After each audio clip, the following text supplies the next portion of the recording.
خب دیگه داداش چرا ناراحتی؟ چون رقص بلد نیستم. خب این که اشکال نداره، من بهت یاد میدم. تو به حالت اولت برگرد، من یاد میدم. میشه اون بر نگاه کنم؟ باش، حالا بالا رو نگاه میکنم.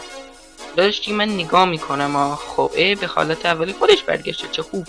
خب این که کاری نداره، رقص درست کرد، نمیدونم میشنوی یا نه.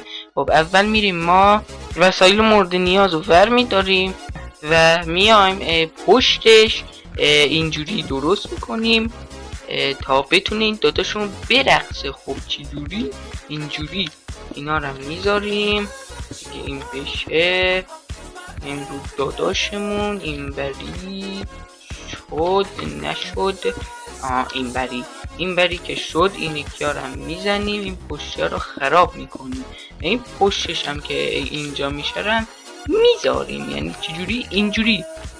و اینم میکنیم دیگه، کاری نداره. و میایم اینجا این مدار ردستونی رو اینجا درست میکنیم. چطوری؟ خب معلومه اینطوری.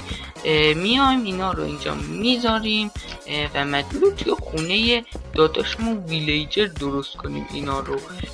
و خب اینجا رو هم خالی میکنیم دیگه. دوستمون میخواد رقص یاد بگیره، باید هر کاری کنیم تا کمکش کنیم.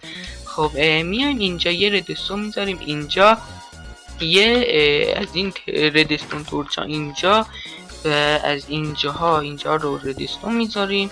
اینجا ردستون ریپیتر و میایم اینجا یه ساعت ردستونی درست میکنیم که چجوری میشه، اینجوری درست میکنیم و همه اینا رو بس میکنیم و دو تا از اینا رو سرعتشو کم میکنیم و اینجاست که دوستمون رقص رو یاد میگیره.